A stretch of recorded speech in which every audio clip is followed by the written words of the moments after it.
Friends, hello and welcome back. We have new hockey ultimate team content starting this weekend. We have the prototypes, some important players here to choose from which ones you might want to put on your squad, if they're expensive, if they're cheap, if you just want to have some, because you have the prototype objectives that give the prototype collectibles, which end up being used also in your fantasy hockey objectives, where you get pass completions with any player, pass completion with any prototype players, and you want to get them fantasy hockey player collectibles because that fantasy hockey event is a beauty of an event. So we're talking about the best players today to get that are prototypes, as far as maybe just selecting your 82 overalls that you don't even have to upgrade if you want to, or as far as some of the ones that come out weekly. Hang on a second, does this fantasy event end? It does. Okay, that's great. That's nice. Okay, I just wanted to see. That's the one event. I'm glad it ends. A lot of this stuff's not limited time, but this is one, when it lasts all year. I'm glad to see that. And really, we're actually going to see more featured guys next week. So this might be an interesting one where you could look and say, hey, I might want to wait till next week to see if there's better featured players. That'll be an interesting one. And we're going to probably get a chance to get some more collectibles. But nonetheless, looking at some of the prototypes, keep in mind, you don't just have to have the power-up ones. You can use just about any of them to get those objectives completed. So it is something, hey, stack up on them, play some games. They probably cost a pretty penny right now. Those will be fantasy hockey items. I like the fantasy hockey items this year. I like the pink. I like the prototype. This is different, where you see them kind of locked in the thing. Reminds me of like a Hell in a Cell. What was the was it a movie? Was it a movie where the guys are kind of locked away and something like that? What is that? What is that from? I can't think of it. Anyway, let's take a look at it. I think Mitch Marner probably has arguably the best card of all these. The 89 speed, 86 overall, 89 wrist shot accuracy. The power could be a little bit better. His face-offs, 56. He does have the playmaking forward ability there, we should say. You would unlock that, I would assume, once you get certain height. Yeah, the dangler hand-eye. The zone ability is elite edges. Sick ability there. I love it. Third eye is a long increase of pass assist. Definitely a passing kind of guy. Everybody's 6 foot, so he's got the size. He moved to Brady Tkachuk. Brady Tkachuk, a tank of a tank, but he does have 86 speed. He is a little bit slower.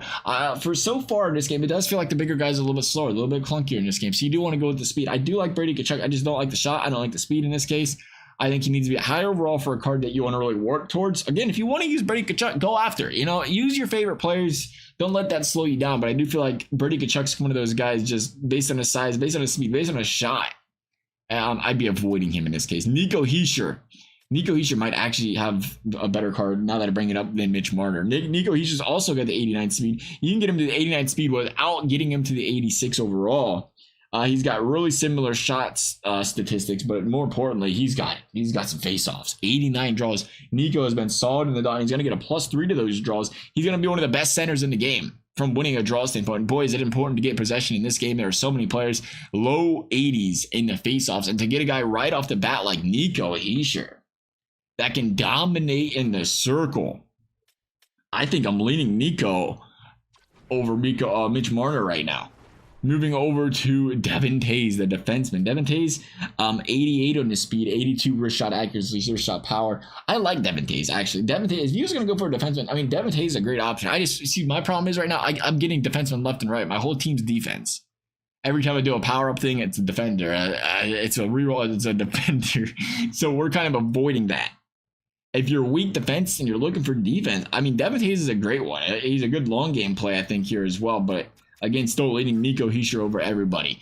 Moving to Radko Gudas, another one completely ignoring. He's more of a, you know how he is. He's known to be more of a goon on the ice, more of a heavy hitter. He's got no shot, very little power, or very little speed, very little endurance. Not a lot to offer here. +2 on the speed as far as the enforcer defenseman's concerned. But I would be avoiding him. Again, if you want him, Flyers fan, Ducks fan, whatever, you want to have Gudas, go pick him up. We talk about the regular ones, and this is important, I think, because Caroline Harvey, how much is Caroline Harvey? Because these are, again, players you just have to add and get the stats with, and you can sell them. Caroline Harvey is $50K right now. For an 86, that's not bad. I kind of like Caroline. I'm going to be honest, I like it, because, again, you can get them in any mode you play. And, yeah, it might be more difficult in the main modes, but it's one of those things you can always sell them. I'm picking up a Caroline Harvey. I'm pick one up. I'm going to run it and then use it to get the objectives and stuff, and eventually sell. Because it's 86, it's not going to lose a lot of value. It might go down, well, it can, I guess, and go down 25, 30K. And I think you will be able to pick it up for cheaper than 50K. Just to be perfectly clear there, you could probably, it'll probably, you know, if you can see it for 40K, scoop that sucker up. But that's a good one to have because it's a good card. It's a card you don't have to pay to upgrade. I mean, keep in mind, that's an 86 overall. And you get a Mitch Marner, you're going to pay for the Mitch Marner. Obviously, you could be able to get it, earn it. But 15K, 25, 40K, I mean, it's 90K to get it to the 86. Or a bunch of cow power collectibles. So it's costing more than what it is for the 86. So I think that's a good deal when you're doing bang for your buck, trying to get, again, working toward these fantasy collectibles, and you have the option to resell without losing anything. And I think for me, because there's fantasy hockey players, because there's always constantly new events with new players, I'm still avoiding the power up players. Because you have the X Factors, you have the icons that you can always power those players up if you have extra collectibles, and they're always going to upgrade. These right here, they're kind of, they stay at an 86. You might be able to trade them in down the road, but they stay at an 86. And meanwhile, and you can't do nothing unless you put all the stuff refunded. You're going to lose half your coins for refunding. So at that point, hey, why not go out there, get the Harvey, get the Rick Nash, use those players, get your stats, and then sell them immediately after. I think Rick Nash, again, he's not the fastest of players. He's a bigger body guy. How much is he going for is the question. I would imagine, I really, it's the Harvey I like the best. Yeah, Rick Nash is kind of pricey. The problem is he's 5'8". And I think that gets a little bit of disregard there. But I think 5'8" you can make work. I'd be ignoring that one. Jerome McGinley, 87 speed. He's a little bit faster. That's probably a much better card to have. He's more of a tank, too. That's a much better option. I don't know how much McGinley's probably going for. There are none up.